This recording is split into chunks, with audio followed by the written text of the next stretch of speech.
আসসালামু আলাইকুম রহমতুল্লাহি নাহমাদুহু ওয়া নুসাল্লি আলা রাসূলিহিল কারীম আম্মা বা'দ।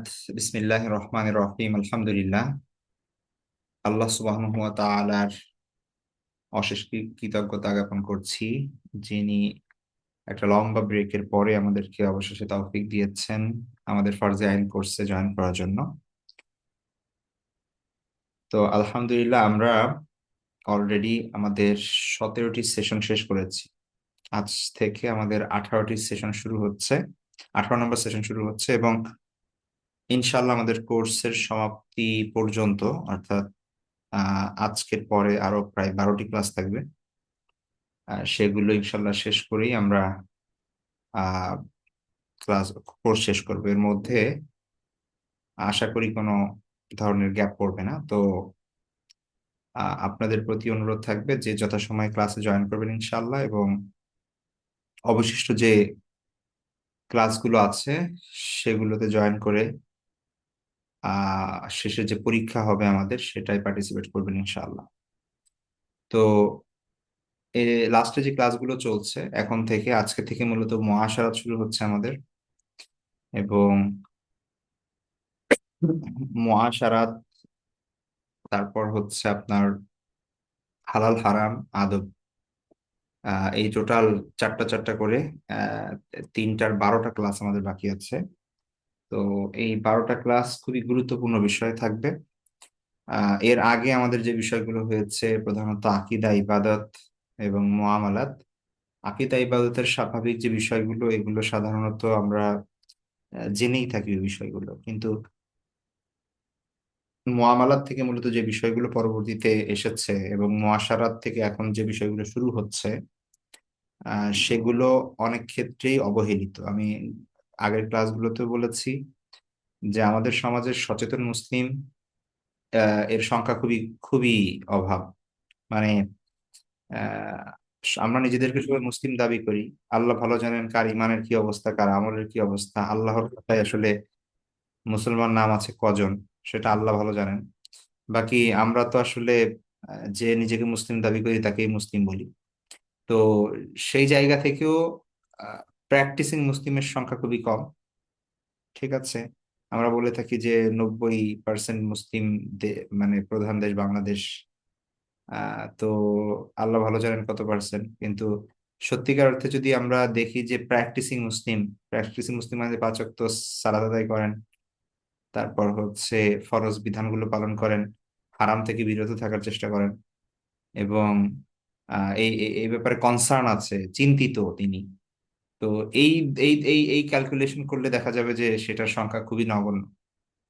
তো প্র্যাকটিসিং এর মধ্যে আরেকটা জিনিস আমি বলতে চাই, সেটা হচ্ছে সচেতন মুসলিম। প্র্যাকটিসিং মুসলিম মানে হচ্ছে যে জাস্ট প্র্যাকটিস করার চেষ্টা করে, নামাজ পড়ার চেষ্টা করে, আহ, মুখে দাড়ি আছে বা হচ্ছে হিজাব পরে, আহ, এনাদেরকে আমরা প্র্যাকটিসিং ধরি। কিন্তু এর মধ্যেও এমন প্রকৃত সচেতন মুসলিমের সংখ্যা আরো আরো অনেক কম।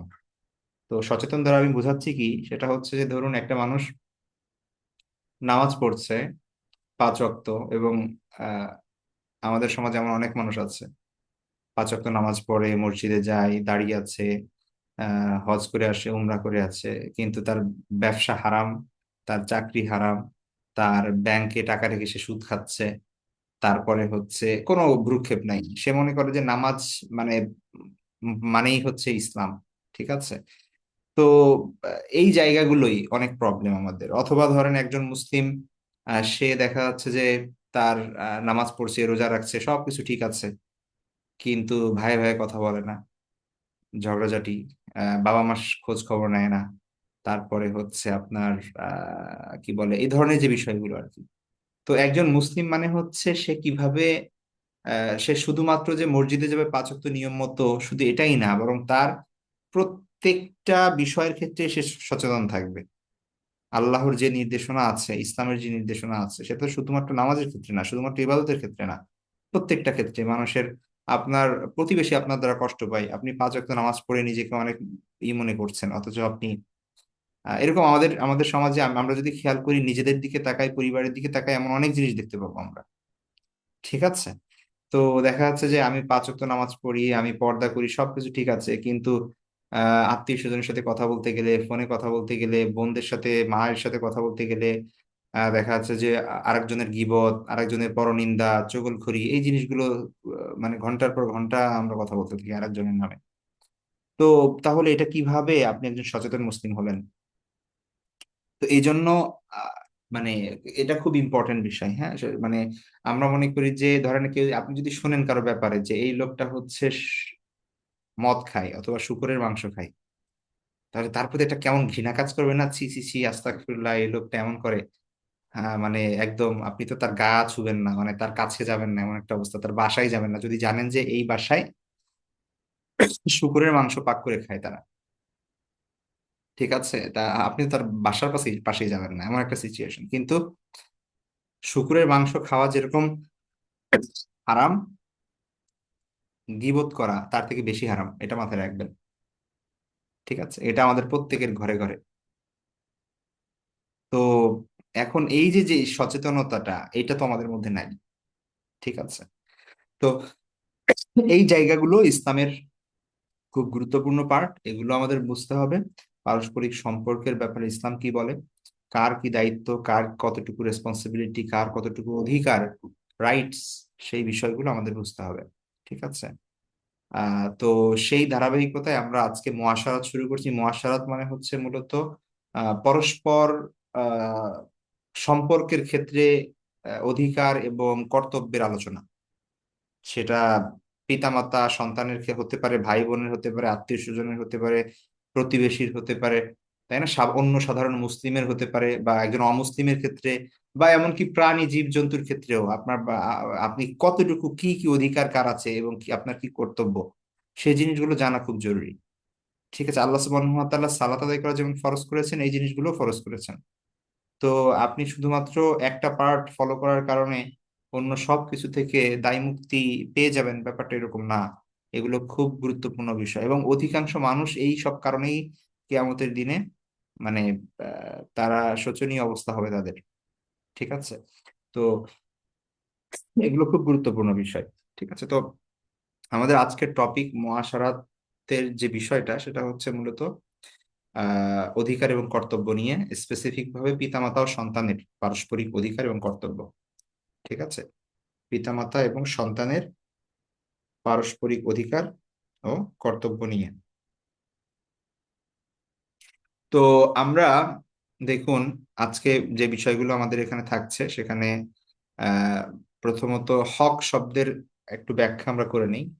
হক শব্দটা আমরা সবাই জানি, হক মানে হচ্ছে অধিকার।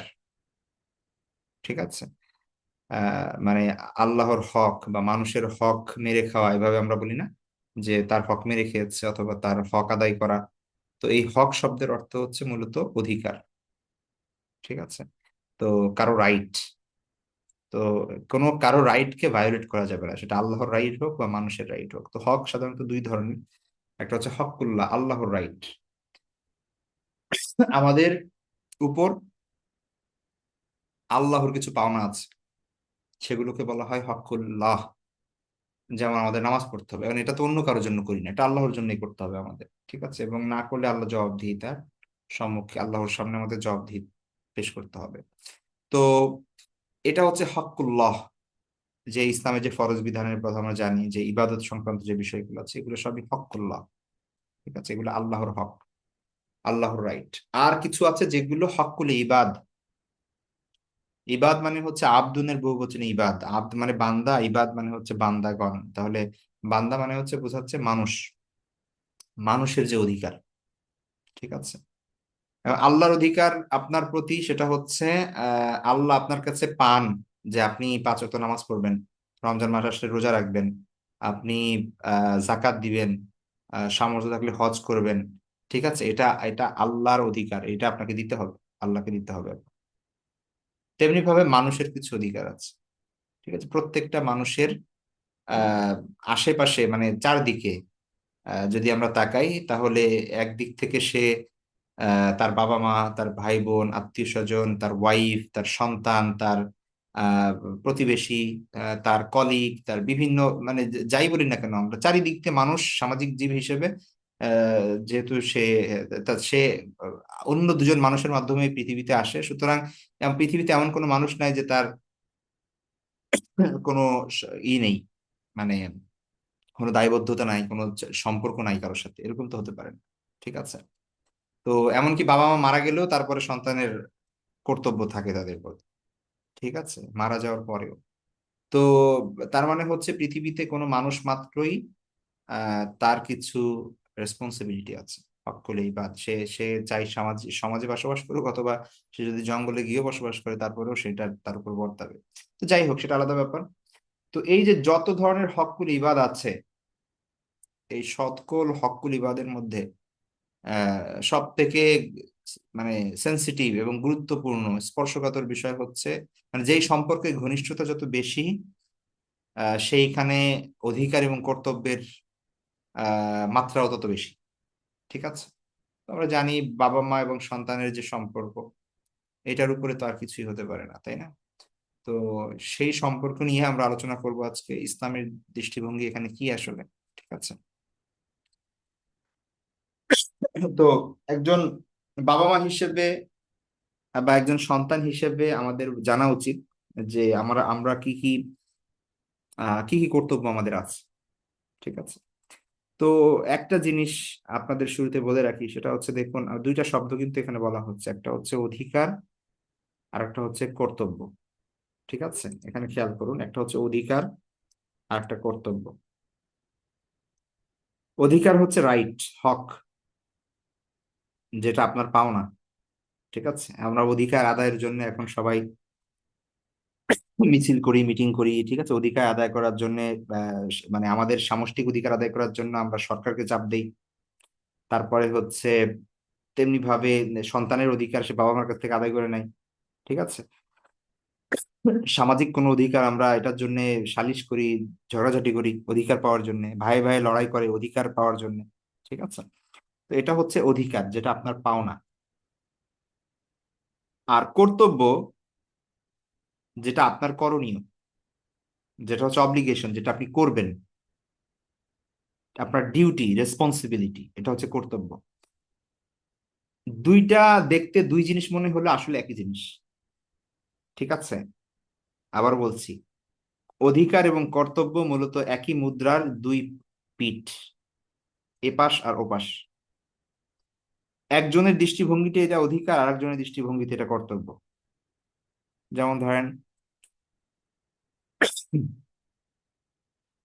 একজন বাংলাদেশের নাগরিক হিসেবে আমার অধিকার আছে যে আহ, কি বলা মানে, বাংলা ধরেন একটা অধিকার আছে হচ্ছে আহ চিকিৎসা সেবা পাওয়া। তো তার মানে হচ্ছে এটা রাষ্ট্রের কর্তব্য যে আপনার চিকিৎসা সেবা নিশ্চিত করা। ঠিক আছে। বাবা মা হিসেবে তার অধিকার যে সন্তানকে সন্তানের কাছ থেকে সে সম্মানটুকু, প্রাপ্য সম্মানটুকু সে পাবে, এটা তার অধিকার। সম্মান পাওয়া বাবা মার অধিকার। আর সন্তানের কর্তব্য হচ্ছে এই সম্মানটা দেওয়া বাবা মাকে। তাইলে একই জিনিস, এই সম্মানটাই বাবা মার দৃষ্টিভঙ্গি থেকে এটা অধিকার, সন্তানের দৃষ্টিকোণ থেকে এটা কর্তব্য। ঠিক আছে। আবার ধরেন, একজন ছোট বাচ্চা, তাকে সঠিকভাবে লালন পালন করা এটা সন্তানের অধিকার, কিন্তু বাবা মার কর্তব্য। তাইলে কারো কর্তব্যই আর একজনের অধিকার। আপনার অধিকারই আমার কর্তব্য, আমার কর্তব্যই আপনার অধিকার। ঠিক আছে। তো এটা মূলত আলাদা কোনো জিনিস না। তো সমস্যা কি, কেউ যদি কর্তব্য পালনে অবহেলা করে, তাহলেই আর একজন অধিকার থেকে বঞ্চিত হয়। ব্যাপারটা খুব সিম্পল, ভালো করে খেয়াল করুন। কেউ কর্তব্য পালনে ব্যর্থ হয় বা অবহেলা করে বলেই আরেকজন অধিকার থেকে বঞ্চিত হয়। ঠিক আছে। যে কেউ যদি কর্তব্য পালন না করে তাহলে কেউই অধিকার পাবে না। খুব সিম্পল হিসাব। কেউই যদি কর্তব্য পালন না করে তাহলে কেউই অধিকার পাবে না। আর সবাই যদি তার কর্তব্য পালন করে তাহলে সবাই অধিকার পাবে। এখন আমাদের প্রবলেম কি, আধুনিক সময়ে এসে আমরা এখন হয়ে গিয়েছি এমন যে আমরা সব ক্ষেত্রে আমাদের অধিকারগুলো আদায় করতে চাই, কিন্তু কর্তব্য যথাযথভাবে পালন করি না। তো তখন দেখা যাচ্ছে যে এটা পার্সোনাল লাইফ থেকে শুরু করে ফ্যামিলি লাইফ, তারপরে হচ্ছে আপনার কি বলে সোশ্যাল লাইফ, এমনকি রাষ্ট্রীয়ভাবে সব ক্ষেত্রেই আমরা একটা মানে ব্যালেন্সহীনতায় ভুগছি। কোথাও কেউই আসলে অধিকার পাচ্ছে না, কারণ কেউই কর্তব্য যথাযথভাবে পালন করছে না। আমি যদি আরো ভালোভাবে উদাহরণ দেই তাহলে বুঝতে পারবেন। যেমন ধরেন, আপনি বাজারে গেলেন, আপনি বাজারে গেলেন আহ সেখানে আপনি মাছ কিনতে গেলেন। তো আপনি যখন ক্রয় বিক্রয় করছেন, আপনার এটা অধিকার যে আপনি ভালো পণ্যটা পাবেন, ঠিক আছে? আর যে মাছ বিক্রেতা, তার কর্তব্য হচ্ছে আপনাকে ভালো পণ্যটা সে দিবে, ভালো মাছটা সে দিবে, ঠিক আছে? তো সে আর কি করলো, তার কর্তব্যে ঘাটতি করলো, অর্থাৎ সে আপনাকে পচা মাছ দিল। তাহলে আপনি আপনার অধিকার হারালেন, মানে আপনার অধিকারে এখানে ঘাটতি হলো। তো কারণ ওই যে লোক যে বাজারে বসেছে সে কর্তব্যের ব্যাপারে অসচেতন। তার সে কর্তব্য যে তার ভালো করে পালন করতে হবে, তার রেসপন্সিবিলিটি যেটা, সেটা সে ব্যাপারে সে অসচেতন। কিন্তু তার অধিকারের জায়গায় সে সচেতন। সে যখন আবার ওই মাছওয়ালা ব্যক্তি যখন আবার মাংস কিনতে যায়, ঠিক আছে, তখন সে চায় তাকে যেন পরিপূর্ণভাবে সুন্দর একদম ভালো মাংসটা দেওয়া হয়, ঠিক আছে? এই মাছালাই যখন আবার বাসে যাবে, সে তখন বাসওয়ালার সাথে ঝগড়া করবে, কন্ট্রাক্টরের সাথে, যাতে করে তার অধিকারটা সে পায়, ঠিক আছে? এই লোকটাই যখন আবার তার ছেলেকে স্কুলে ভর্তি করাবে, সেখানে সে ভালো করে টিচারদের সাথে, অথরিটির সাথে ঝগড়া করবে যেন ফি কম দিতে পারে বা তার অধিকারটা যেন সে ভালো করে পায়।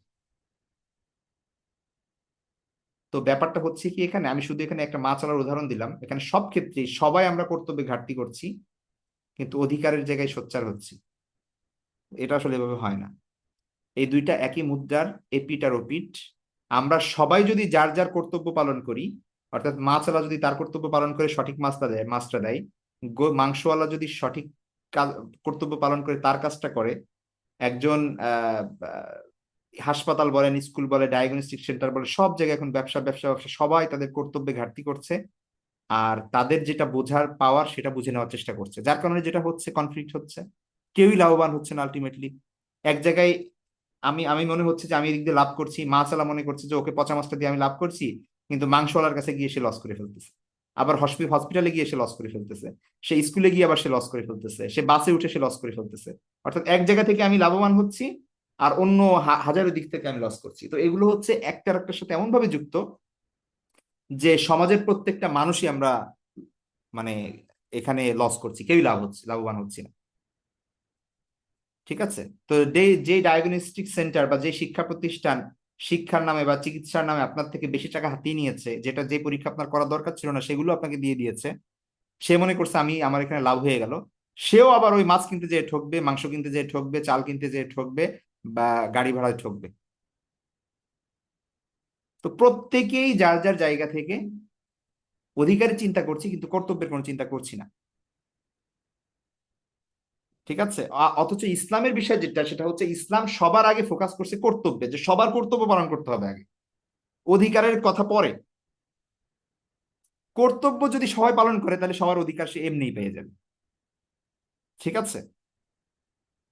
কর্তব্য যদি সঠিকভাবে সে পালন করে তাহলে কি হবে, সবাই যার যার অধিকার পেয়ে যাবে, এখানে আর কোনো আলাদাভাবে অধিকার নিয়ে আন্দোলন করতে হবে। কিন্তু আমরা এখন যেটা করছি সেটা হচ্ছে অধিকারের নামে আমরা সব কিছু করছি, কিন্তু কেউই কর্তব্য পালন করছি না। একদম ছোট জায়গা থেকে শুরু করে বড় অথরিটি পর্যন্ত সব একই অবস্থা। অথচ ইসলামের কথা এখানে ক্রিয়া, আল্লাহ কুল্লুকুম রাইন ও কুল্লুকুম মাসউলুন আন রাইয়াতি, আল্লাহ রাসূলুল্লাহ সাল্লাল্লাহু আলাইহি ওয়াসাল্লাম বলেছেন, তোমরা প্রত্যেকে দায়িত্বশীল এবং তোমাদের প্রত্যেকের দায়িত্বের ব্যাপারেই তোমাদেরকে জিজ্ঞাসা করা হবে, ঠিক আছে? সুস্পষ্টভাবে বলে দেওয়া হয়েছে এখানে। তো এই বিষয়টা একদম মানে মাইক্রো লেভেল থেকে শুরু করে ম্যাক্রো লেভেল পর্যন্ত প্রত্যেকটা ক্ষেত্রে, ব্যক্তিগত জীবন থেকে পারিবারিক জীবন, সামাজিক জীবন, অর্থনৈতিক জীবন, রাষ্ট্রীয় জীবন, প্রত্যেকটা ক্ষেত্রে এটা বুঝতে হবে আমাদের। এই জিনিসটা যতক্ষণ আমরা না বুঝবো ততক্ষণ পর্যন্ত আপনি নিজেই ঠকতে থাকবেন, আর কারো কিছু হবে না। প্রত্যেকেই ঠকছে এই এই এই সমাজে, বর্তমান সমাজে। তো এখানে আজকে আমাদের মানে আমি ব্রডলি আলোচনা করলাম এতক্ষণ, যেহেতু আমাদের সামনে কয়েকটা পর্ব আসবে, আজকে থেকে শুরু হচ্ছে, যেগুলো অধিকার এবং কর্তব্য বিষয়, হয় পিতামাতা সন্তানের, অথবা আত্মীয় স্বজন, অথবা প্রতিবেশী, অথবা অন্য সাধারণ মুসলমান। তো সেজন্য শুরুর দিনে এ বিষয়ে কিছু কথা বলে রাখলাম, মূল যে কনসেপ্ট সেটা বুঝিয়ে দিলাম। আচ্ছা, এবার আসুন স্পেসিফিক ভাবে পিতামাতা ও সন্তানের অধিকার কর্তব্য নিয়ে। বাংলাদেশে যদি জরিপ করা হয় যে সব থেকে বেশি ওয়াজ করা হয়েছে কোন টপিকে, মানে যে টপিক গুলো হবে সব থেকে বেশি, তার মধ্যে একটা হচ্ছে পিতামাতার অধিকার, পিতামাতার মর্যাদা, ইসলাম বাবা মাকে কতটা সম্মান দিয়েছে, সন্তানের কত কিছু করা উচিত। ঠিক আছে, আপনি যদি বই বাজারে খুঁজেন তাহলে দেখবেন অভাব নেই এই ধরনের বইয়ের। ঠিক আছে, মা মা মা বাবা, তারপরে এরকম আরো অনেক বই যেখানে বাবা মায়ের কি করা হচ্ছে, মানে তাদের কতটা স্যাক্রিফাইস সন্তানের প্রতি, এবং তাদের কি পাওনা সন্তানের। ঠিক আছে, এবং আমাদের সমাজে এই ধরনের অনেক, একটা সন্তান তার বাবা মাকে যদি মানে কষ্টে রাখে, ভালো চোখে ভালোভাবে না দেখে, দেখাশোনা না করে, বৃদ্ধ বয়সে সেবা যত্ন না করে, তাহলে আমরা কি দেখি? সামাজিক ভাবেও ওই লোক, মানে ওই লোকটাকে বা সন্তানকে অনেক ক্ষেত্রেই এটা নিগৃহের শিকার হতে হয়, বা তারা মানুষ ভালো চোখে দেখে না, তারা সমালোচনা করে, এটা স্বাভাবিক। মানে আমাদের শহুরে জীবনে এখন এইগুলো মানুষ খেয়াল করে না, কিন্তু গ্রামেও সেই জিনিসটা এখনো আছে। ঠিক আছে, তো মোটামুটি বাবা মা বা পিতা মাতার অধিকার এবং তাদের সম্মানের বিষয়টা আমাদের উম, মোটামুটি আমরা সবাই জানি যে এটি ইসলামে অনেক গুরুত্বপূর্ণ কথা বলেছে। ঠিক আছে, আমি একটু অন্য জায়গা থেকে কথা বলতে চাই আজকে, সেটা হচ্ছে যে পিতামাতা পিতামাতার প্রতি যে দায়িত্ব আছে সন্তানের, সেই দায়িত্ব পালন একজন সন্তান তো জন্মের পরেই শুরু করে না। পিতামাতার যে অধিকার, এই সব অধিকার পাবে পিতামাতা যখন বৃদ্ধ হবে, অথবা হচ্ছে সন্তান যখন বড় হবে। একটা সন্তান সে মাত্র জন্মগ্রহণ করছে, তার তো আর কোনো কর্তব্য নাই। এই সময় কর্তব্য কার? এই বিষয়টা আগে, এই বিষয়টা নিয়ে সমাজে কোনো আলোচনা নাই, এই বিষয় নিয়ে কোনো ওয়াজ নাই, এই বিষয় নিয়ে কোনো বই নাই, মানে ওইভাবে পাবেন না আপনি। তো একটা বাচ্চা জন্মগ্রহণ করার পর থেকে নিয়ে তার বড় হওয়া, অ্যাডাল্ট হওয়া, সাবালক হওয়ার আগ পর্যন্ত পুরোপুরি কর্তব্য, দায়িত্ব সবই পিতামাতার। আর যা কিছু পাওনা অধিকার সবই সন্তানের। আমরা কয়জন জানি যে আমাদের সন্তানের প্রতি আমাদের কি কি দায়িত্ব আছে? সেটা কয়জন জানি এবং কয়জন পালন করি? এটা একটু আমাদের বুঝতে হবে।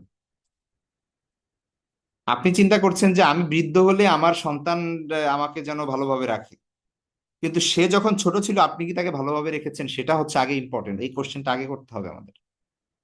ঠিক আছে, এই কোশ্চেনটা আগে করতে হবে। এখন আপনি কোশ্চেন করতে পারেন, কোন বাবা মা তার সন্তানকে ভালোভাবে রাখে না স্যার? এটা আবার কি বললেন? বাবা মা তো, প্রত্যেকটা বাবা মাই তো চায় সন্তানকে উম, ভালোভাবে রাখতে। এখন ভালোভাবে রাখা মানে এই জায়গায় কোশ্চেন যে আল্লাহ যে দায়িত্ব আপনাকে দিয়েছে, আপনি কি সেগুলো পালন করেছেন? আপনার প্রতি সন্তানের যেই কর্তব্য ছিল, দায়িত্ব ছিল, আপনি কি সেগুলো পালন করেছেন? নাকি আপনি যেটা মনে করেছেন সন্তানের জন্য ভালো সেটা করেছেন? আপনি সন্তানকে আদর করেছেন, দামি দামি লোশন লাগাইছেন গায়ে, দামি দামি খেলনা দিয়েছেন, দামি স্কুলে পড়িয়েছেন, তারপরে হচ্ছে কি করেছেন, ভালো ভালো খাবার দিয়েছেন, ফল তল হেন জিনিস নাই যেটা করেন নাই সন্তানের জন্য।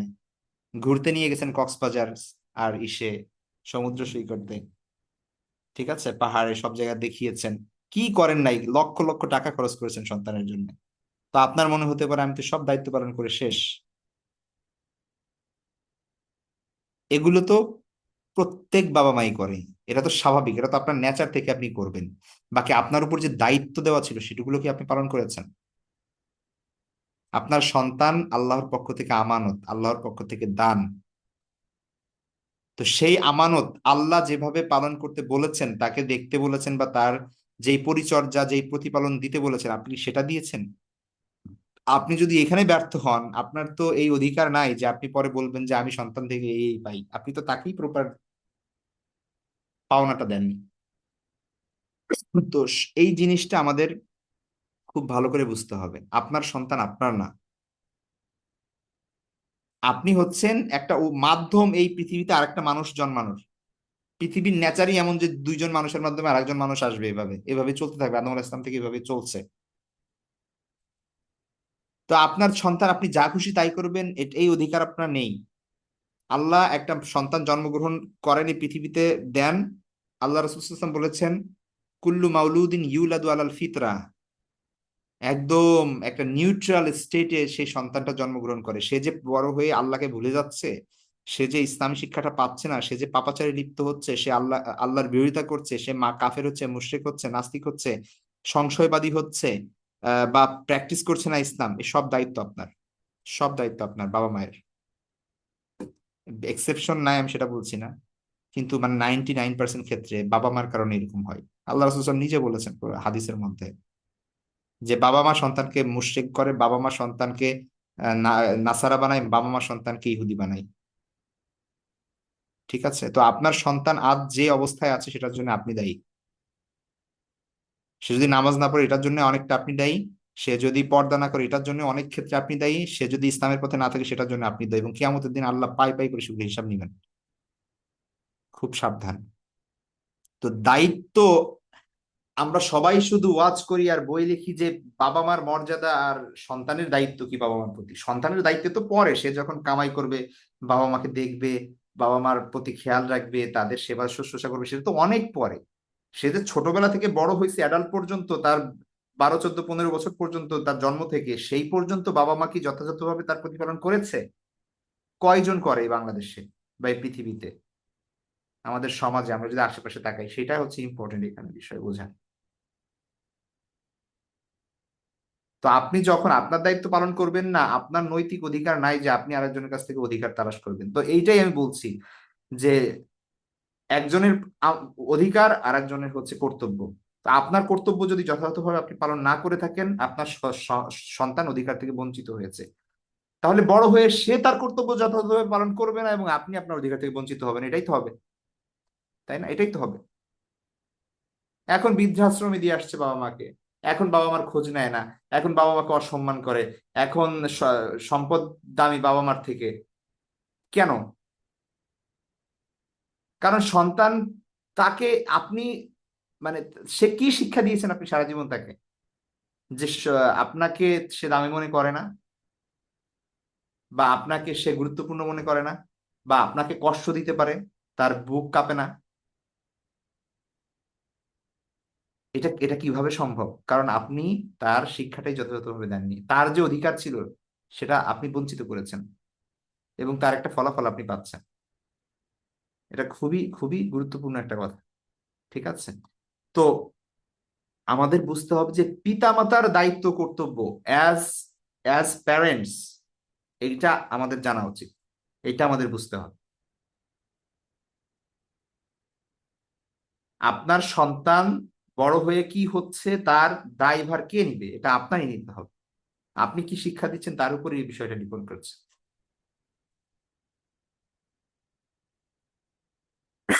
তো এজন্য এই বিষয়টা খুব গুরুত্বপূর্ণ।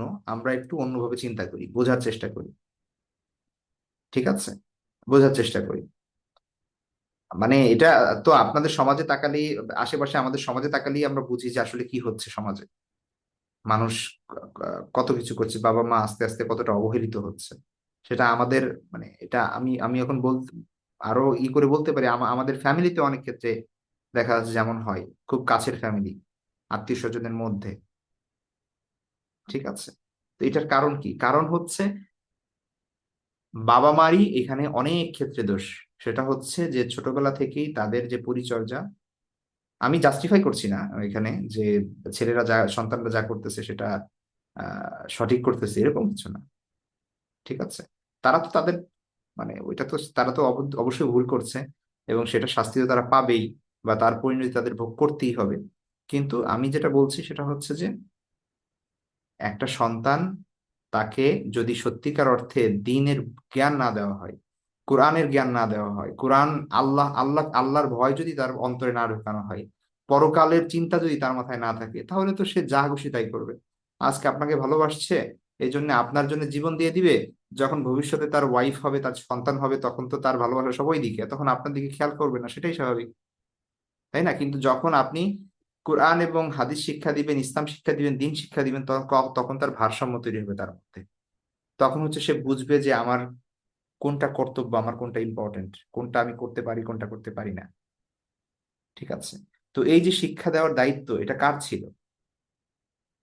সন্তান তার 10 বছর, 12 বছর, 15 বছরের মধ্যে তার মধ্যে এই এই চিন্তা ঢুকিয়ে দেওয়া, আল্লাহর ভয় ঢুকিয়ে দেওয়া, দিনের বুঝ দেওয়া, আল্লাহকে চেনানো, পরকালের কথা স্মরণ করিয়ে দেওয়া, এটা এটা কার দায়িত্ব ছিল? এটা আপনার দায়িত্ব ছিল। কিন্তু আপনি সেই সময় ভেবেছেন যে আমার সন্তানকে আমি ডাক্তারি পড়াবো, এই জন্য ভালো ইংলিশ শিখতে হবে, আলাদা টিচার দিয়েছেন। আপনি অঙ্কের জন্য আলাদা টিচার দিয়েছেন, সায়েন্সের জন্য আলাদা টিচার দিয়েছেন। তারপরে হচ্ছে পড়া পড়া পড়া পড়া, পরীক্ষার কারণে তাকে রোজাও রাখতে বলেন নাই, নামাজও পড়তে বলেন নাই, যে কষ্ট হবে থাক, বাচ্চাটা ঘুমাচ্ছে ঘুমাক। হ্যাঁ, এই বয়সে পর্দা করা লাগবে, এই জন্য মেয়েকে পর্দাও করার নাই। আর যখন বড় হয়ে গেছে এখন আপনি ঝগড়া করেন, এই করেন, নামাজ পড়ে, এই পর সেই পর, এখন পড়ে না কিছু। এখন আপনার সাথে তর্ক করে, আপনাকে ঝাড়ি মারে, আপনার সাথে খারাপ ব্যবহার করে। তো এটা কেন?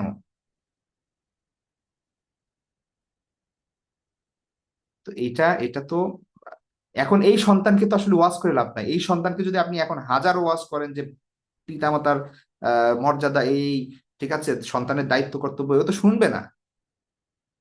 এটা অটোমেটিকই ও শুনতো যখন পিতামাতা যদি তার দায়িত্ব এবং কর্তব্য যথাযথভাবে পালন করতো। এটাই বলছি যে একজনের অধিকার আর একজনের কর্তব্য। আল্লাহ আমাদের বোঝার তৌফিক দান করুন। তো এখানে আমরা আজকে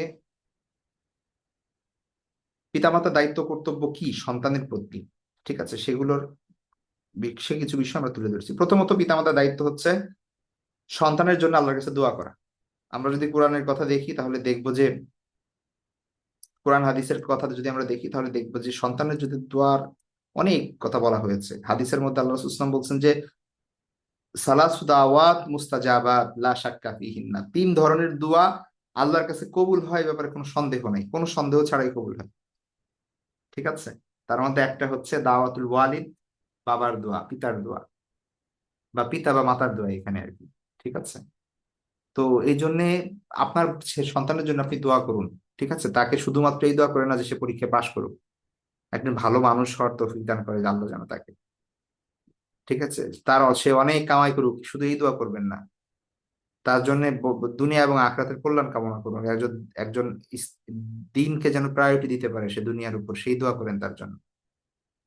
তার রিজিকে আল্লাহ বরকত দেখ, সেই দোয়া করুন। সে হালাল পথে যেন ইনকাম করতে পারে, সেই দোয়া করুন। শুধুমাত্র পরীক্ষায় পাশ করুক, ভালো জায়গায় জয়েন, কি বলে, ভালো জব পাক, ভালো ভার্সিটিতে চান্স পাক, আর অনেক টাকা ইনকাম করুক, শুধু এই দোয়া করে তো কি হলো তাইলে? ঠিক আছে। তো এই জন্য বাবা মা সঠিক ওয়েতে দোয়া করতে হবে। আমরা যদি কোরআনে দেখি তাহলে একাধিক দোয়া এ- অনেক নবীদের থেকে আমরা পাই, তাদের সন্তানদের জন্য করেছেন। ইব্রাহিম আলাইহিস সালামের দোয়া আমরা দেখি, ওয়াইদ ক্বালা ইব্রাহিম রব্বি জাআল হাযাল বালাদা আমিনা ওয়াজনুবনি ওয়া বানিয়া আন না'বুদাল আসনাম। ইব্রাহিম আলাইহিস সালাম বলছেন যে, আল্লাহর কাছে দোয়া করছেন যে যে ইব্রাহিম আলাইহিস সালাম আল্লাহর কাছে বলছিলেন, হে আমার প্রতিপালক, এই নগরকে আপনি শান্তিপূর্ণ বানান এবং আমাকে এবং আমার পুত্রগণকে আপনি মূর্তি পূজা থেকে দূরে রাখুন। তো তিনি তাওহীদের চিন্তা করে আল্লাহর কাছে দোয়া করছেন যে তাদের সন্তান আর সন্তানরা যেন মূর্তি পূজার মধ্যে না যায়। ইব্রাহিম ইসলাম আরো দোয়া করেছিলেন, রব্বি জাআলনি মুকিমাস সলাতি ওয়া মিন যুররিয়াতি রব্বানা ওয়া তাকাব্বাল দুআই। হে আমার প্রতিপালক, আমাকেও নামাজ কায়েমকারী বানিয়ে দিন এবং আমার সন্তানদের মধ্যে থেকে এমন মানুষ তৈরি করে দিন, অর্থাৎ আমার সন্তান যারা আছে তারাও যেন কি করে, নামাজ আদায় করে। হে আল্লাহ, আমার এই দোয়া কবুল করুন। মারিয়াম আহ, হচ্ছে ঈসা আলাইহিস সালামের মা, তিনি যখন ভূমিষ্ঠ হন তখন তার এবং তার ভবিষ্যৎ প্রজন্মের জন্য তার মা দোয়া করেছিলেন, আমরা সবাই জানি। ঠিক আছে। তো তিনি ওই মান্নত করেছিলেন যে তাকে কি করবেন, আহ, আম, ওই যে আগেই জন্ম, ভূমিষ্ঠ হওয়ার আগেই তাকে জন্ম, এই যে বাইতুল মাকদাসের জন্য বা হচ্ছে আপনার এই যে মসজিদুল আকসার জন্য ওয়াকফ করে দিয়েছিলেন যে তার খেদমত করবে। ঠিক আছে। তিনি বলেছিলেন যে ওয়া ইন্নী সাম্মাইতুহা মারিয়াম, আমি একে মারিয়াম নাম রাখলাম, ওয়া ইন্নী উঈদুহা বিকা ওয়া যুররিয়াতাহা মিনাশ শাইতানির রাজিম, যে আমি মারিয়াম এবং তাকে, আমি তার এবং তার বংশধরকে অভিশপ্ত শয়তান থেকে আল্লাহর কাছে মানে আপনার কাছে আমি আশ্রয় প্রার্থনা করলাম, আপনার আশ্রয় অর্পণ করলাম, এটা তিনি দোয়া করেছিলেন। জাকারিয়া আলাইহিস ইসলাম তার সন্তান ইয়াহিয়া আলাইহিস ইসলামের জন্মের পূর্বে দোয়া করেছিলেন, হ্যাঁ, রব্বি হাবলি মিন লাদুনকা যুররিয়াতান তাইয়্যিবা, যে হে আমার প্রতিপালক, আমাকে একটা পবিত্র সন্তান দান করুন। তো সন্তান আসার আগে থেকেই দোয়া, সন্তান আসার পরে দোয়া। সর্বপ্রথম কাজ হচ্ছে দোয়া, আল্লাহর কাছে দোয়ার কোনো বিকল্প নেই।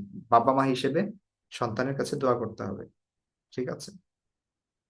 তিনি আরো দোয়া করেছিলেন ওয়াজা আলহু রব্বি রদিয়া, হে আল্লাহ, আপনি তাকে এমন বানান সে যেন সন্তুষ্টি প্রাপ্ত হয়, মানে আপনার সন্তুষ্টি যেন অর্জন করতে পারে। এবং আরো বলেছিলেন ইব্রাহিম আলাইহিস সালাম, ইসমাইল আলাইহিস সালাম ভূমিষ্ঠ হওয়ার পূর্বে দোয়া করেছেন রব্বি হাবলি মিনাস সলিহিন, হে আল্লাহ, আমাকে একটা পুত্র সন্তান দান করুন যে হবে সৎকর্মশীল, সলিহদের অন্তর্ভুক্ত হবে যে।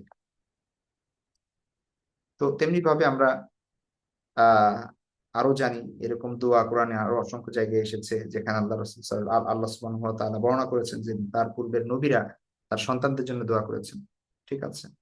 আর আমরা তো এই আয়াতটা সবাই জানি, রব্বানা হাবলানা মিন আজওয়াজিনা ওয়া যুররিয়াতিনা কুররাতা আইনি ওয়াজআলনা লিল মুত্তাকিনা ইমামা। এটা আল্লাহ সুবহানাহু ওয়া তাআলা বর্ণনা করেছেন যে আল্লাহর বিশেষ বান্দারা, বান্দাদের একটা গুণই হচ্ছে যে তারা নেককারদের বৈশিষ্ট্য আল্লাহ বর্ণনা করছেন মূলত এখানে। তো তিনি আল্লাহ সুবহানাহু ওয়া তাআলা বলছেন যে তার বিশেষ বান্দারা, তাদের একটা গুণই হচ্ছে যে তারা এই কথা বলে, এইভাবে দোয়া করে আল্লাহর কাছে। তো এই দোয়াটা আপনি দেখেন এখানে, যে হে আমার প্রতিপালক, আমাদের জন্য এমন স্ত্রী এবং সন্তান সন্ততি দান করো যারা হবে আমাদের জন্য মানে নয়ন প্রীতিকর, যাদেরকে দেখলে আমাদের চোখ জুড়ায় যায়, ঠিক আছে, এবং আমাদেরকে মুত্তাকিদের জন্য অনুসরণযোগ্য করো। এই দোয়া করেছিল, করা এটা হচ্ছে ইমানদারের লক্ষণ, প্রকৃত মুমিনের লক্ষণ, যে নিজের জন্য, ওয়াইফের জন্য, সন্তানের জন্য দোয়া করবে। তো এই জন্য এটা খুব ইম্পর্টেন্ট, প্রথম দায়িত্ব সন্তানের প্রতি বাবা মার সেটা হচ্ছে বেশি বেশি দোয়া করে, এমনকি জন্মের আগে থেকেই। দ্বিতীয়ত, সন্তান জন্মগ্রহণ করার পরে একদম প্রাথমিক যে বিষয়গুলো আছে তার কানে তাওহীদ এবং রিসালাতের বাণী পৌঁছানো, আজান দেওয়া, ঠিক আছে। আল্লাহ রাসূল সাল্লাল্লাহু আলাইহি ওয়াসাল্লাম জন্মের পরপরই সর্বপ্রথম জন্মগ্রহণ করা হলেই তিনি সন্তানের কানে আজান দিতে বলেছেন। অনেক সাহাবী বর্ণনা করেছেন রাআইতু রাসূলুল্লাহ সাল্লাল্লাহু আলাইহি ওয়াসাল্লাম আযানা ফি উযুনিল হাসান ইবনে আলীইন হিনা ওয়ালাদাতহু ফাতিমাতু বিসসালাত। ফাতিমা রাদিয়াল্লাহু তাআলা আনহা যখন হাসানকে জন্ম দিলেন, আল্লাহ রাসূল সাল্লাল্লাহু আলাইহি ওয়াসাল্লাম আযানে যে সালাত পাঠ, আযানের সালাতের যে আযান, সেই আযান হাসান রাদিয়াল্লাহু তাআলার কানে তিনি বলেছিলেন। আমি এটা দেখেছি, আবু রাফি রাদিয়াল্লাহু তাআলা বর্ণনা করেন, ঠিক আছে। তো এটা আমরা সবাই জানি, এটা সুন্নাহ যে শিশুর কানে আজান দেওয়া।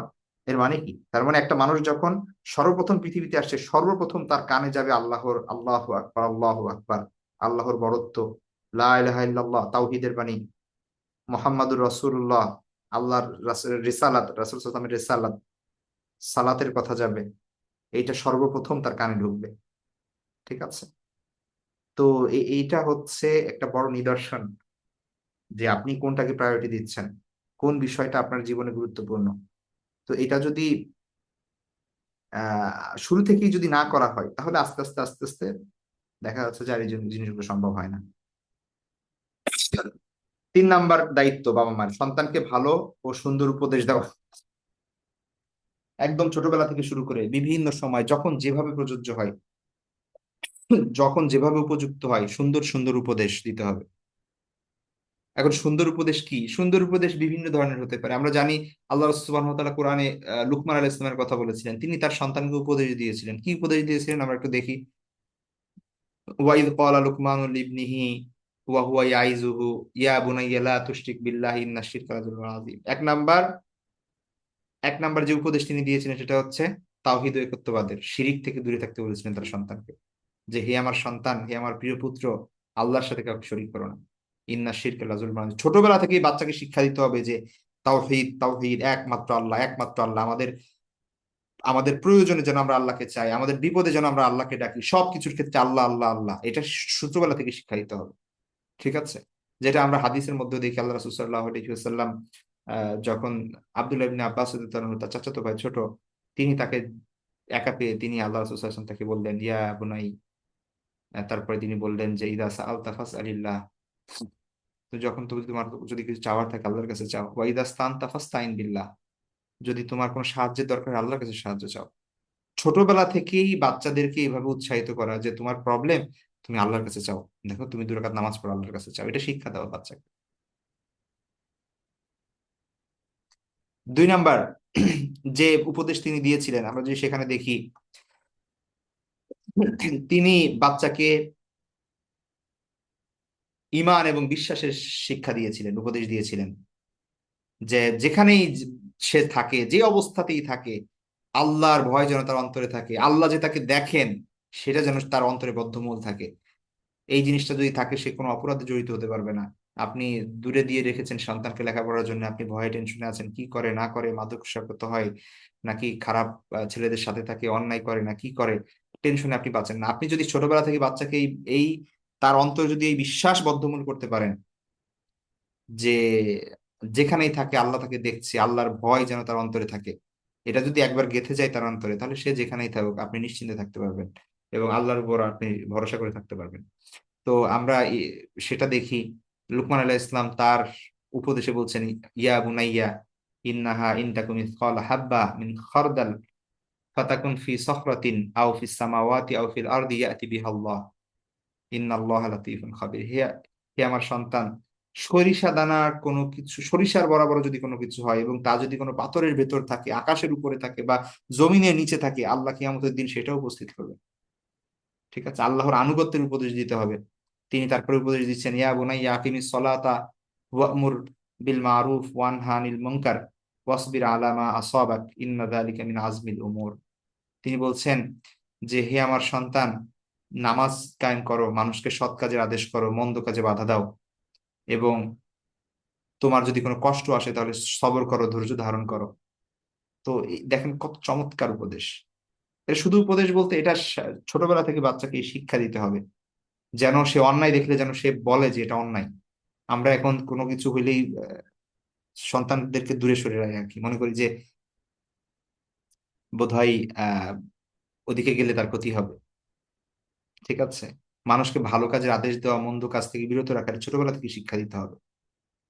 ঠিক আছে, কখনো বিপদ আসলে ধৈর্য ধারণের শিক্ষা দিতে হবে, সবর করতে হবে, তাহলে লাইফের যে কোনো টাফ টাইম, বড় ধরনের কোনো সিচুয়েশন আসলে সে সহ্য করতে পারবে, সে হারাবে না, আল্লাহর প্রতি বিশ্বাস হারাবে না। তারপরে আরো যদি দেখি, তারপরে তিনি আত্মশুদ্ধি, বিশেষ করে অহংকার থেকে মুক্ত থাকার পরামর্শ, উপদেশ দিচ্ছেন। ওয়ালা তুসাইর খাদ্দাকা লিন্নাস ওয়ালা তামশি ফিল আরদি মারাহা, মানুষের সামনে অহংকার বশত নিজের গাল ফুলিয়ে চলো না, ভূমিতে দর্প ভাবে চলো না। ঠিক আছে, দর্প ভরে চলো না, নিশ্চয় আল্লাহ সুবহানাহু ওয়া তাআলা অহংকারীকে পছন্দ করেন না। তিনি তারপরে বলছেন, ওয়াকসিদ ফি মাশিক ওয়াহুদুদ মিন সৌতিক, তোমার আহ পদচারণায় মধ্যম পন্থা অবলম্বন করো, কণ্ঠকে সংযত রাখো, চেঁচিয়ে চিৎকার চেঁচামেচি করে ঝগড়াঝাটি করে কথা বলো না। দেখেন চমৎকার চমৎকার লোকমান আলাইহিস ইসলাম যেই আহ যে উপদেশগুলো দিয়েছিলেন সন্তানকে, প্রত্যেকটা উপদেশই আমরা কি করতে পারি, আহ আমাদের সন্তানদেরকে এগুলো শেখাতে পারি। এটা জাস্ট আমরা এভাবে বললেই যে সন্তান শিখে যাবে ব্যাপারটা এরকম না। ছোটবেলা থেকেই প্রত্যেকটা কাজের মাধ্যমে, ব্যবহারের মাধ্যমে, আচারের মাধ্যমে তার সামনে সে যদি দেখে যে আপনার বড় একটা বিপদে আপনি ধৈর্য ধারণ করছেন, সেও ধৈর্য ধারণ শিখবে। সেও যদি দেখে যে আপনি নরম ভাবে কথা বলেন, ভদ্রভাবে কথা বলেন, সেও এটা শিখবে। তো শুধু তো বললেও হবে না, নিজেরও সেটা পালন করতে হবে। তো এটা পুরোপুরি আপনার জন্মগ্রহণ করেছে যখন আপনার বাচ্চা, সেই সময় থেকে আপনার পুরোপুরি একটা চেঞ্জ মানুষ হতে হবে। ঠিক আছে, আপনি আগে যেমন ছিলেন তেমনই থাকবেন, বা উচ্ছৃঙ্খল জীবনযাপন করবেন আর আপনি মনে করবেন আপনার সন্তান অটোমেটিক শৃঙ্খল হয়ে যাবে, এটাও তো কখনো সম্ভব না। তো যাই হোক, তেমনি ভাবে আল্লাহ রাসূল সাল্লাল্লাহু আলাইহি ওয়াসাল্লাম, এই যে ইবনে আব্বাস রাদিয়াল্লাহু তাআলাকে যে কথা যে বললাম যে তাকে যে নসিহত গুলো করেছিল, সেই নসিহত খুব গুরুত্বপূর্ণ। সেখানে আমরা দেখি আল্লাহ রাসূল সাল্লাল্লাহু আলাইহি ওয়াসাল্লাম তাকে বলেছিলেন যে, ইয়া গোলাম আলা উআল্লিমুকা কালিমাত ইয়ানফাউকা আল্লাহ বিহিন, হে বৎস, আমি কি তোমাকে এমন কিছু কথা শিখিয়ে দেবো না যেগুলো দ্বারা আল্লাহ তোমার উপকৃত করবেন, আল্লাহ তোমাকে উপকৃত করবেন।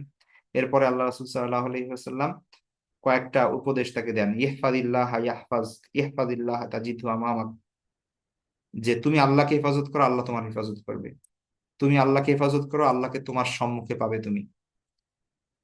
তার মানে কি? তার মানে হচ্ছে যে আল্লাহ যে বিধিনিষেধ, আল্লাহ যেই হুকুম হাকাম তোমাকে দিয়েছে সেগুলোর হেফাজত করো, যদি সেগুলো যদি যথাযথভাবে পালন করো, তাহলে আল্লাহ তোমাকে হেফাজত করবেন, তোমার বিপদে তুমি আল্লাহকে পাবে। তাআররাফ ইলাইহি ফির রাখাই ইয়ারিফকা ফিশ সিদ্দা। সুখের সময় তুমি আল্লাহকে চেনো, আল্লাহর কথা স্মরণ রাখো, তাহলে দুঃখের সময় তোমাকে তিনি চিনবেন, তোমার তোমার বিপদ দূর করে দিবেন। ঠিক আছে, তেমনি ভাবে এই যে ইজা সাআলতা ফাসআলিল্লাহ ওয়া ইজা ইসতানতা ফাসতাইন বিল্লাহ, যখন চাইবে আল্লাহর কাছে চাইবে, যখন সাহায্য দরকার হবে আল্লাহর কাছে সাহায্য চাইবে। ঠিক আছে, এবং এই শিক্ষা দেওয়া যে পৃথিবীতে আল্লাহ ছাড়া কারোই উপকার করা অপকার করার কোনো ক্ষমতা নাই। ঠিক আছে, আল্লাহ রাসূল সাল্লাল্লাহু আলাইহি ওয়াসাল্লাম ইবনে আব্বাসকে বলছেন, ওয়ালাম আন্নাল উম্মাতা লাউ ইজতামাআত আলা আইয়ান ফাউকা বিশাইইন লাম ইয়ানফাউকা ইল্লা বিশাইইন কদ কাতাবাহু আল্লাহু লাক। আল্লাহ রাসূল সাল্লাল্লাহু আলাইহি ওয়াসাল্লাম বলছেন যে পৃথিবীর সমস্ত মানুষ যদি একত্রিত হয় তোমার উপকার করার জন্য, তারা এক বিন্দু তোমার উপকার করতে পারবে না, তবে আল্লাহ যতটুকু লিখে রেখেছে অতটুকুই পারবে। ওয়ালাউ ইজতামাউ আলা আইয়াদুররুকা বিশাইইন লাম ইয়াদুররুকা ইল্লা বিশাইইন কদ কাতাবাহু আল্লাহু লাক। আর পৃথিবীর সকল মানুষ এসে যদি তোমার ক্ষতি করার জন্য একত্রিত হয়, জড়ো হয়, আর তোমার ক্ষতি করতে চাই, তারা একটু তোমার ক্ষতি করতে পারবে না, তবে আল্লাহ যতটুকু লিখে রেখেছেন অলরেডি ততটুকু করতে পারবে। তো এই ভরসা, এই বিশ্বাস যদি কোনো বাচ্চাকে দিয়ে দেওয়া হয়, তাহলে তাকে আর ঠেকাই, তার মনোবল, তার বিদ্যা বুদ্ধি, তার ইন্টেলিজেন্স, এটা অনেক উপরে চলে যাবে। হীনমন্যতা বলে তার কিছু থাকবে না।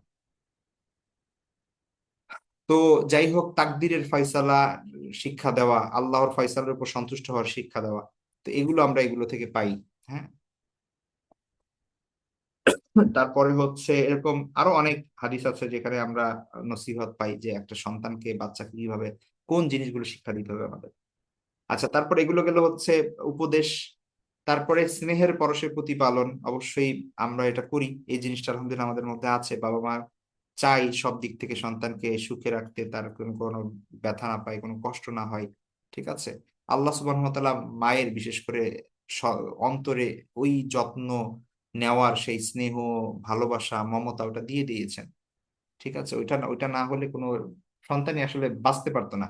একটা জন্মগ্রহণের পর থেকে একটা যেই ইন্টেন্সিভ কেয়ার একটা বাচ্চার দরকার হয়, মায়ের পরম মমতা ছাড়া সেটা সম্ভব না কখনোই, শুধু রেসপন্সিবিলিটি দিয়ে সেটা সম্ভব না। তো এই জন্য এটা আমরা জানি যে এটা আমরা করি আলহামদুলিল্লাহ। আচ্ছা, তারপরে যে বিষয়টা সেটা হচ্ছে প্রাথমিক জ্ঞান দান। এটা বাবা মার দায়িত্ব যে সন্তানকে আহ প্রাথমিক জ্ঞান দান করবে, সেটা একদম তার মাতৃভাষা থেকে শুরু করে যে বিষয়গুলো তার দরকার, হ্যাঁ, কোরআনের পড়া থেকে শুরু করে সবকিছু। আমরা যদি ইতিহাস দেখি তাহলে দেখবো যে মুসলমানদের ঘর তো এমন ছিল যে সেখানে 7 বছর 8 বছর হতে হতে বাচ্চারা হাফেজ হয়ে যাচ্ছে মার কাছেই। ঠিক আছে, তারপরে হচ্ছে 15-16 বছর হইতে হইতে সে আলেম হয়ে যাচ্ছে। এবং তারপর থেকে এরকম বড় বড় স্কলারদের আপনার জীবনে দেখবেন যে 18 বছর 17 বছরের মধ্যে তাদের হাফেজ হওয়া শেষ, তারপরে হচ্ছে প্রাথমিক যত ফিকহে এবং হাদিসের জ্ঞান ট্যান সব অর্জন করা শেষ।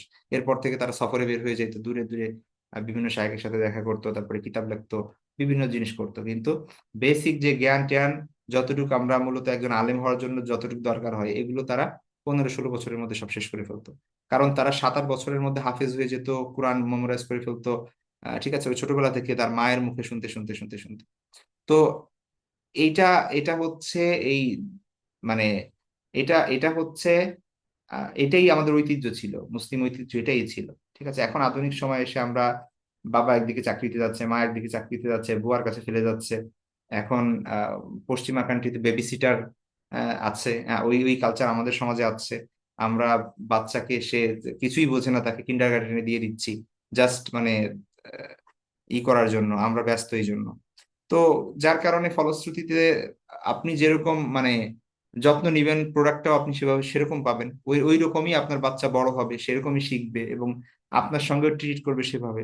তো এগুলো সবকিছুই একটা আরেকটার মূলত সাথে সম্পৃক্ত যুক্ত। হ্যাঁ, তো প্রাথমিক জ্ঞান দান করা, তারপরে পরিষ্কার পরিচ্ছন্ন জীবনযাপনে অভ্যস্ত করা, সৌজন্যবোধ শিক্ষা দেওয়া, এটা খুব ইম্পর্টেন্ট বিষয়। আমাদের এখন এই জিনিসটার খুবই অভাব, বাবা মারা নিজেরাও জানে না যে সৌজন্যবোধ কাকে বলে, সন্তানকে কি শিক্ষা দিবে। তো এটা খুব দুঃখজনক ব্যাপার যে সে খুব ভালো রেজাল্ট করে, স্কুলে ভালো রেজাল্ট করে, দেখতে শুনতে মাশাআল্লাহ ইন্টেলিজেন্ট, কিন্তু বেয়াদব। ঠিক আছে, তার কথার মধ্যে না সৌন্দর্য বোধ আছে, না সৌজন্যতা বোধ আছে, না হচ্ছে সে বড়দের সালাম দেয়, না হচ্ছে ছোটদের স্নেহ করে, বড়দের সম্মান করে, এ ধরনের কোনো কিছু নেই। এবং আমরা ওটা খেয়াল করি না, আমরা মনে করি বাচ্চা ভালো রেজাল্ট করতেছে, আহ ব্যাস আর কি লাগে। ঠিক আছে, তো এক একটা তৈরি হচ্ছে হচ্ছে সেলফিশ অহংকারী হিসেবে এক একটা বড় হচ্ছে। তো এরা বড় হয়ে আপনাকে কি দিবে, আপনার সাথে কেমন ব্যবহার করবে, এটা তো খুবই স্বাভাবিক। তো এই জিনিসগুলো খুব ইম্পর্টেন্ট, যে সৌজন্যবোধ শিক্ষা দিতে হবে আমাদের, ইসলামী আদব আখলাক শিক্ষা দিতে হবে, এটিকেট শিক্ষা দিতে হবে, উন্নত মন মানসিকতা গঠন করার চেষ্টা করতে হবে, ব্যবহারিক শিক্ষাদান, নিজেদের কাপড় চোপড় গোছানো, ঘর দুয়ার পরিষ্কার রাখা, অজু গোসল পাক সাফের যে বিষয়গুলো, এগুলো এখন এমন হয়েছে যে বাচ্চাকে দিয়ে কিছুই করানো যাবে না। ঠিক আছে, তো যার কারণে সেও বড় হচ্ছে কোনো কিছুই সে জানে না। ঠিক আছে, নিজের কাপড় নিজে ধুতে জানে না, এমনকি অনেক বড় হয়ে গেছে, মা এখনো গোসল করায় দেয় তাকে, এরকম হয়ে গেছে। তো যার কারণে এগুলো ফার্মের মুরগির মতো বড় হচ্ছে। মানে প্র্যাকটিক্যালি লাইফে যখন সে যাবে, তখন সে মানে প্রতিটা ক্ষেত্রেই সে তার আছাড় খেতে হবে। ঠিক আছে, তো এই জন্য ছোটবেলা থেকেই তাদেরকে নিজের কাজ নিজে করার এই এই প্রবণতা তাদের মধ্যে তৈরি করতে হবে, শিক্ষা দিতে হবে। ঠিক আছে, এর কারণে তো তার আদর কমে যায় না, এর কারণে তো তার কোনো ক্ষতি হয় না, বরং তার মানসিক বিকাশ আরো বাড়বে, আরো অনেক কিছু শিখতে পারবে সে। ইসলামের অনুশাসনের জ্ঞান দান এবং অনাড়ম্বর জীবন যাপনে অভ্যস্ত করা খুব ইম্পর্টেন্ট একটা বিষয়। ঠিক আছে, ইসলামের বিধিবিধান হুকুম আহকাম সেগুলো ছোটবেলা থেকে, যখন যে সময় যেটা প্রযোজ্য সেই সময় থেকে সেগুলো শিক্ষা দিতে হবে। আমরা অনেকেই মনে করি যে মেয়ে বাবু, তাকে দেখা যাচ্ছে যে জিন্স পরাচ্ছি, তারপরে হচ্ছে শর্টস পরাচ্ছি, তারপরে হচ্ছে চাপা ড্রেস পরাচ্ছি। আহ মানে আমরা ওই যে টিভিতে দেখতে দেখতে অভ্যস্ত, আমাদের মনে হয় যে এখন ফেসবুক রিলস আর ইউটিউব শর্টস দেখতে দেখতে এরকম অনেক বাচ্চার ছবি আসে, আমরা মনে করি যে ওয়াও কি সুন্দর লাগছে, ওইভাবে নিজের সন্তানকে সাজাই, আর মনে করি যে ও পর্দা টর্দা এটা তো বড় হলে। ঠিক আছে, তো ওর যখন বড় হয়ে যায়, যখন 12 বছর 13 বছর হয়ে যায়, যখন বড় হয়ে যায়, পর্দার সময় আসে, এতদিন তো আপনি পড়ান নাই, এখন আর নতুন করে তার মাথায় হিজাব দেওয়া যায় না, কারণ এতদিন পড়ে নাই। ঠিক আছে, তার কোনো ফ্রেন্ডস দেয় না, তো সেও দেয় না এখন। তো এটা ছোটবেলা থেকে অভ্যস্ত করতে হয়। ঠিক আছে, যাতে করে তার মধ্যে অভ্যস্ততা তৈরি হয় এবং তাকে বুঝাইতে হয় যে এটা এটা অনেক ইম্পর্টেন্ট, এটা ছাড়া বাইরেই যাওয়া যাবে না, এমন একটা জিনিস এটা।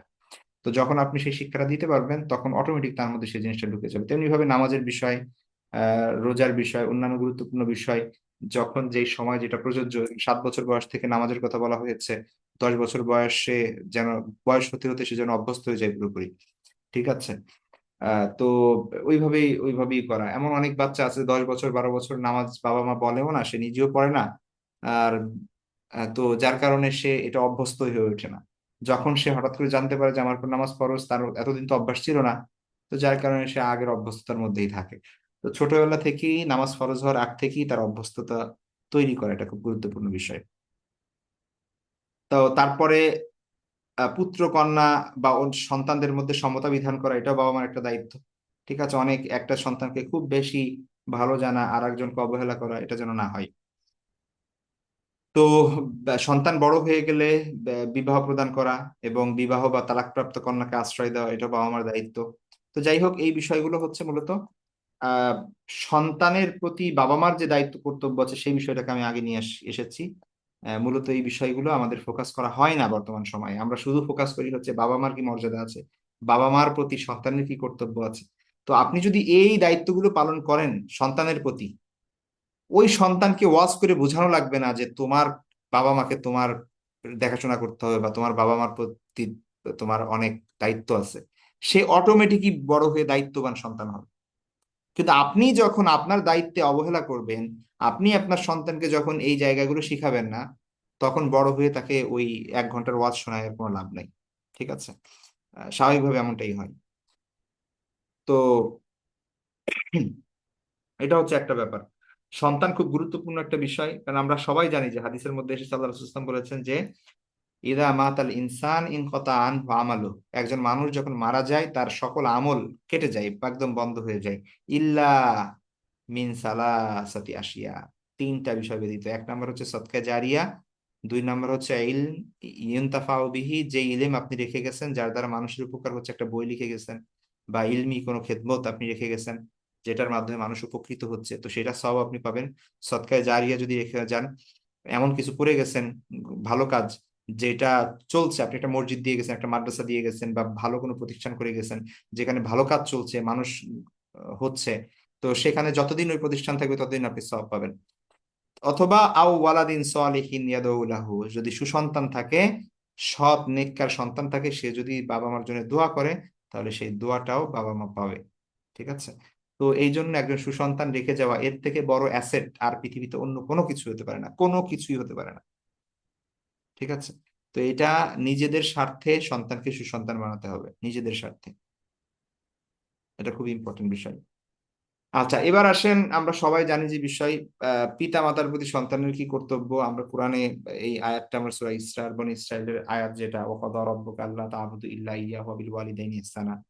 আল্লাহ তার তাকে মানে আল্লাহ বলছেন যে আমাকে ছাড়া আর কাউকে ইবাদত করা যাবে না। এরপরেই আল্লাহ যে কথাটা বলছেন সেটা হচ্ছে বাবা মার সাথে ভালো ব্যবহার করতে হবে, সদ্ব্যবহার করতে হবে। সুতরাং বাবা মার সম্মান অনেক বেশি। আমরা কোরআন এবং অনেক হাদিসের আয়াত থেকে আমরা হাদিস থেকে, অনেক কোরআনের আয়াত এবং হাদিস থেকে আমরা জানতে পারি, আল্লাহ বলছেন যে ওয়াসাইনাল ইনসানা বিওয়ালিদাইহি হামালাতহু উম্মুহু ওয়াহনান আলা ওয়াহনিন ওয়াফিসালুহু ফি আমাইনি আনিশকুর ইলি ওয়া লিওয়ালিদাইক ইলাইয়াল মাসির। আল্লাহ বলছেন যে আহ, আর আমি মানুষকে তার পিতামাতার প্রতি সৎ আচরণের নির্দেশ দিয়েছি। তার মা কষ্টের পর কষ্ট করে গর্ভে ধারণ করেছে এবং তার দুধ ছাড়ানো হয় 2 বছরে, অর্থাৎ এই সময় পর্যন্ত সে, তার বাবা মা কত কষ্ট করেছে। অতএব পিতামাতার প্রতি আল্লাহ সুবহানাহু ওয়া তাআলা কৃতজ্ঞ হতে বলেছেন, যে আমার প্রতি এবং পিতামাতার প্রতি তুমি কৃতজ্ঞ হও। সুতরাং বাবা মার সম্মান অনেক বেশি, সে ব্যাপারে কোনো সন্দেহ নেই। সুতরাং আমরা এটা জানি অলরেডি। এখন আমরা শুধু যদি দ্রুত যাই যে কি কি দায়িত্ব, ঠিক আছে, আমাদের সেই বিষয়গুলো যদি আমরা দেখি, যে পিতামাতার প্রতি সন্তানের আসলে দায়িত্ব এবং কর্তব্য কি কি। 1 নাম্বার হচ্ছে পিতামাতার সদাচরণ করতে হবে, তাদের সাথে ভালো ব্যবহার করতে হবে। ভালো ব্যবহার এখন কাকে বলে সেটা তো আর একটা বিষয়। ভালো ব্যবহার মানে তাদের সাথে সুন্দরভাবে কথা বলা, তারা কোনো কথা বললে সেটা শোনা, তারা কোনো আদেশ করলে সেটা মানা, তারা কোনো নিষেধ করলে সেটা থেকে বিরত থাকা। ঠিক আছে, তাদের মনে কষ্ট না দেওয়া, তাদের সামনে জোর গলায় কথা না বলা, তাদের সামনে এমন কিছু না বলা যে তারা কষ্ট পাবে। ঠিক আছে। তাদের প্রয়োজনে সকল প্রয়োজন মেটানো। ঠিক আছে, বৃদ্ধ হয়ে গেলে তাদের দেখাশোনা করা, সেবা শুশ্রূষা করা, এগুলোই তো ভালো ব্যবহার। মুশরিক হলেও পিতামাতার সাথে ভালো ব্যবহার করতে হবে, মুশরিক হলেও। সুতরাং মুমিন হলে তো বলার অপেক্ষাই রাখে না। তো পিতামাতার প্রতি সন্তানের যে পালনীয় কর্তব্য, সদ্ব্যবহার করা, সেবা যত্ন করা, তারপরে হচ্ছে তাদের আহ্বানে সাড়া দেওয়া, যখনই ডাকবে পিতামাতার সাথে সাথে যেতে হবে, তাদের কথা পালন করা, বার্ধক্যে সেবা যত্ন করা, কৃতজ্ঞতা আদায় প্রকাশ করা, তাদের খিদমত করা, আদব ও সম্মান করা, আনুগত্য করা, আর্থিক সহায়তা করা, ক্ষমা প্রার্থনা ও দোয়া করা, তাদের যদি কোনো ওয়াদা ওসিয়ত ও ঋণ থাকে সেগুলো আদায় করা তাদের মৃত্যুর পরে। ঠিক আছে। বাবা মার যদি কোনো ঋণ থাকে, সন্তানের উচিত সেটা পরিশোধ করে দেওয়া। বাবা মা যদি কোনো ওসিয়ত করে যায়, তাহলে সেটা যেন সন্তান পূরণ করে। বাবা মার যে মানে আত্মীয় স্বজন, বন্ধু বান্ধব, তাদের সাথে ভালো ব্যবহার করা, তাদের সাথে সম্পর্ক বজায় রাখা। তো এই বিষয়গুলো মূলত একজন সন্তানের দায়িত্ব। তো যাই হোক, এগুলো আহ